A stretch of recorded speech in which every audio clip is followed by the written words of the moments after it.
j'assure le travail de coordination en fait au sein du réseau des paléonautes, donc entre les différents sites. Alors nos actions dans le cadre de ce réseau, en fait, nous poursuivons deux objectifs. Le premier, il est plutôt d'ordre touristique. On a sur le territoire du parc naturel et sur le pays bourguignon plusieurs sites archéologiques et paléontologiques qui sont ouverts à la visite pour un large public. C'est assez exceptionnel d'avoir des territoires comme cela où il y a des vestiges archéologiques, paléontologiques qui remontent très loin dans le temps. Et donc il nous a semblé opportun de pouvoir les promouvoir et de les mettre en avant de manière à dire venez, ici dans notre région, vous avez la possibilité de voir des vestiges authentiques qui remontent à quelques dizaines de milliers d'années ou alors à plusieurs centaines de millions d'années. Et donc voilà, ça se déroule dans le Lot. Alors la première action est donc d'ordre plutôt touristique, c'est promouvoir ces thématiques-là, préhistoire, archéologie, paléontologie, auprès d'un large public. Et pour cela, nous avons réalisé une plaquette, un petit livret en fait, qui s'appelle Devenez paléonaute, et qui est une présentation des thématiques qui sont abordées sur nos différents sites.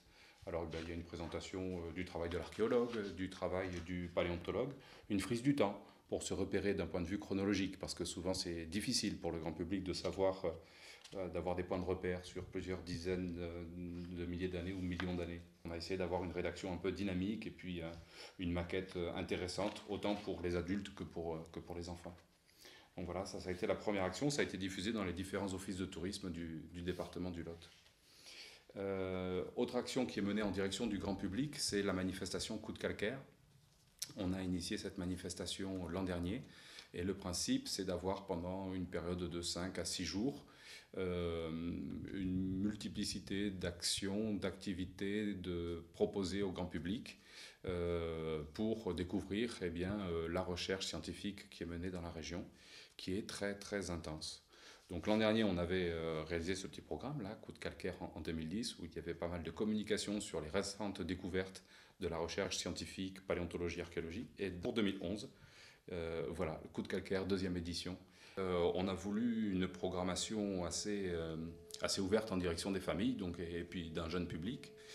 En fait, le principe de cette manifestation, c'est que chaque site adhérent au réseau propose un certain nombre d'activités ou de manifestations proposées au public. Donc voilà, ça s'est déroulé à chaque fois au mois de juillet de manière à toucher un maximum de personnes. Donc ça, c'est le premier axe de travail pour le réseau des paléonautes, donc la promotion plutôt touristique en direction d'un public familial. L'autre domaine d'action sur lequel on se retrouve, c'est le travail autour de l'accueil des scolaires, ou en tout cas des groupes enfants, dans un cadre scolaire ou en dehors d'un cadre scolaire.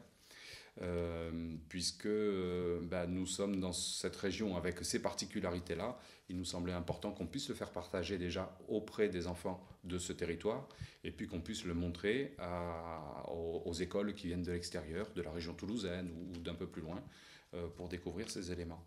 Alors pour inciter les classes ou les centres de loisirs à venir nous voir, nous avons travaillé, et ça a été un très gros travail d'ailleurs, on a créé un CD-ROM de jeux qui s'appelle les paléonautes, mener des enquêtes paléontologiques et archéologiques avec les paléonautes.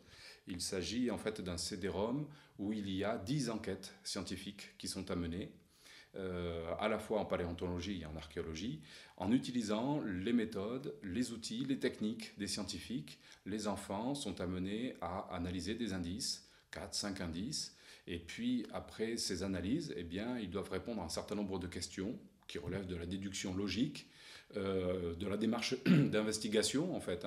Les enfants se font comme les chercheurs par l'étude de ces indices et puis par la déduction logique arrivent à résoudre une énigme, une enquête qui leur permet de compléter des trous qui existent dans la grande chronologie de l'histoire de la Terre.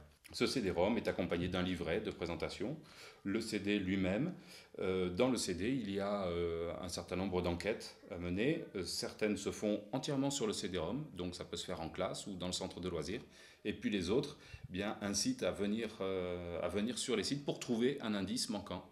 Et de manière à pouvoir compléter l'enquête, il faut venir récupérer cet indice et ensuite retourner sur le disque pour terminer l'enquête. Donc voilà, ça c'est une diffusion gratuite qu'on a souhaité gratuite auprès des enseignants, des centres de loisirs, et on peut les obtenir simplement en s'adressant au parc naturel, et on les recevra gratuitement. Donc voilà, en fait, le réseau des paléonautes s'est retrouvé sur ces deux sujets, à la fois la promotion touristique, et puis pour faire connaître nos sites et augmenter un petit peu leur fréquentation, et puis sur le volet éducatif, pédagogique. Et dans ce domaine-là, on a encore pas mal d'idées, d'envies, de projets, de mallettes pédagogiques avec du matériel qui pourrait circuler dans les écoles. On travaille justement avec l'éducation nationale sur ces projets-là, donc qui vont se développer dans les années à venir.